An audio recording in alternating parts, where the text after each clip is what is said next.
प्रणाम।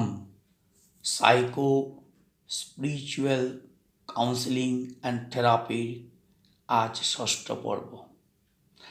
আমরা জানি অবসাদ বা নানা মানসিক সমস্যা শিশু বয়স থেকে দেখা দিচ্ছে। সেই জন্য শিশু ও কিশোর কিশোরীদের প্রতি শুরুতেই যত্নশীল হতে হয়। কোনো রকম শারীরিক সমস্যা দেখা দিলে চিকিৎসকের পরামর্শ নিতে কার্পণ্য করা উচিত নয়।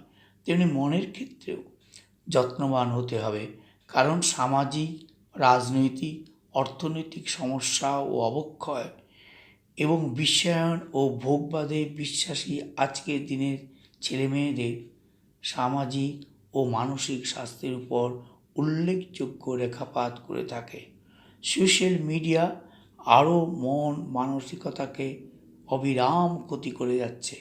তারা ভুল করেই যাচ্ছে, স্বীকার না করে ভুলকে লুকানোর চেষ্টা করে যাচ্ছে।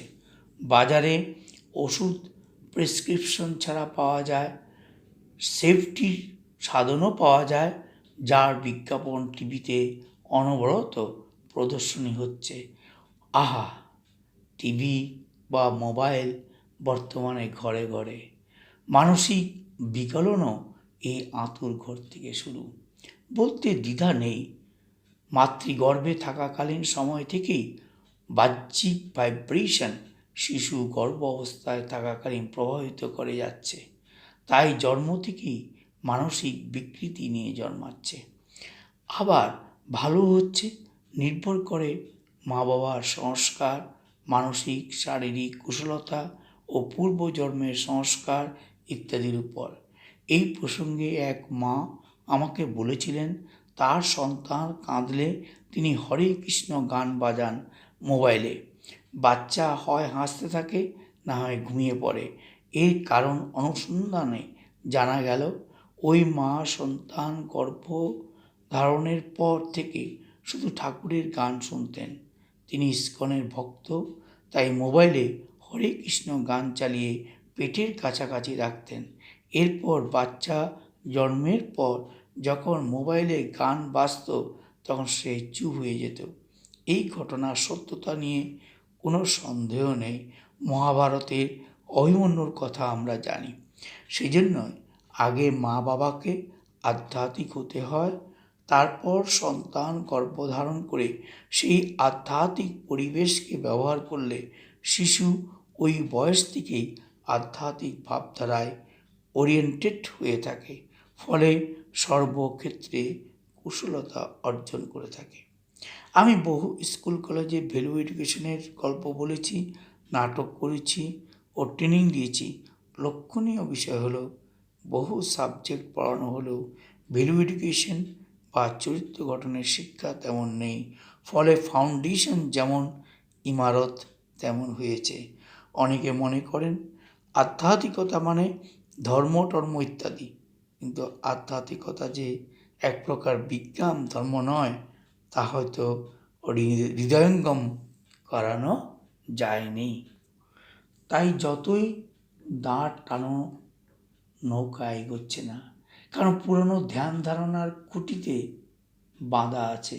যতই ঘুরি ওড়াও, লাঠাই তাদের হাতে যারা পরিবর্তনের কাণ্ডারি। নিম্নলিখিত কারণগুলি অন্যতম, যা শৈশব ও কৈশোরকে সামাজিক ও মানসিক দিক থেকে ছেলেমেয়েদের বিপর্যস্ত করে রাখে। প্রথম, স্কুল কলেজে উচ্ছৃঙ্খল আচার আচরণ, টিউশন নিতে গিয়ে ফ্রি মিক্সিং, ছাত্রছাত্রীদের মধ্যে ভায়োলেন্স করার প্রবণতা, শিক্ষক শিক্ষিকাদের সাথে পড়ুয়াদের সম্পর্কের অবনতি। 2, মাদক আসক্তি বা অ্যালকোহলের ব্যবহার। 3, পরিবারে অশান্তি ও অনৈতিক কাজে জড়িত থাকার প্রবণতা, ডিভোর্স ও সন্তানদের সাথে কথাবার্তা, ভাবনাচিন্তা ইত্যাদি আদান প্রদানের অভাব বা নেতিবাচকতার চাষ প্রতিটি ক্ষেত্রে। 4, শারীরিক ও যৌন নির্যাতন। 5, পড়াশোনার চাপ, আনহেলদি কম্পিটিশন, স্ট্রেস ও টেনশন, আদর না হলে অনাদর, মাত্রায় কম আর বেশি।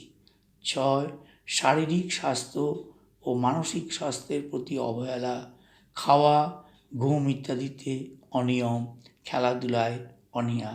7. দারিদ্রতা বা অধিক অর্থ। 8. পারিবারিক ও সামাজিক মূল্যবোধের অবক্ষয়, সঙ্গে বয়স্কদের অমান্য করার বা এড়িয়ে যাওয়ার প্রবণতা। 9. পরবর্তিত সমাজ ব্যবস্থা, লিঙ্গ বৈষম্য, সমকামিতা, সামাজিক ন্যায় বিচারের অভাব। 10. সংস্কার বা কুসংস্কার, ধর্মীয় উন্মাদনা, জঙ্গি তৎপরতা ও গোষ্ঠীদ্বন্দ্ব।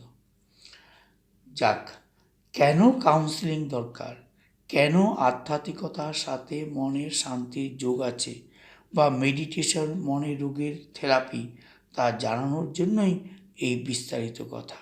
অবশেষে ঈশ্বরচন্দ্র বিদ্যাসাগর সংকলিত কথামালার একটি কাহিনী এখানে উল্লেখ করছি, অলমতি ন বিস্তারেয়। কোনো চিকিৎসক কিছুদিন এক রোগীর চিকিৎসা করিয়াছিলেন। সেই চিকিৎসকের হস্তেই এই রোগীর মৃত্যু হয়। তাহার অন্ত্যেষ্টিক্রিয়ার সময় চিকিৎসক তাহার আত্মীয়দের নিকটে আক্ষেপ করিয়া বলিলেন, যদি এই ব্যক্তি আহারাদির নিয়ম করিয়া চলিতেন, সর্বদা সকল বিষয়ে অত্যাচার না করিতেন, তাহা হইলে ইহার অকাল মৃত্যু ঘটিত না। তখন মৃত ব্যক্তির এক আত্মীয়া বলিলেন, কবিরাজ মহাশয়, আপনি যাহা বলিতেছেন তাহা সত্য বটে, কিন্তু এক্ষণে আপনার এই উপদেশের কোনো ফল দেখিতেছি না। যখন সে ব্যক্তি জীবিত ছিলেন এবং আপনার উপদেশ অনুসারে চলিতে পারিতেন, তখন তাহাকে এইরূপ উপদেশ দেওয়া উচিত ছিল। আমরা সময় মতো ঘণ্টাটা বাঁধি না, পরে হায় হায় যায় যায় করে থাকি, এতে নিজের ও সমাজের ক্ষতি করে যাচ্ছি। সেই জন্য সবার জীবনে সুখ, শান্তি, সমৃদ্ধি এই আসুক, এই ভাবনা থেকেই সাইকো স্পিরিচুয়াল কাউন্সেলিং ও থেরাপি। আজ এতটুকুই। ধন্যবাদ।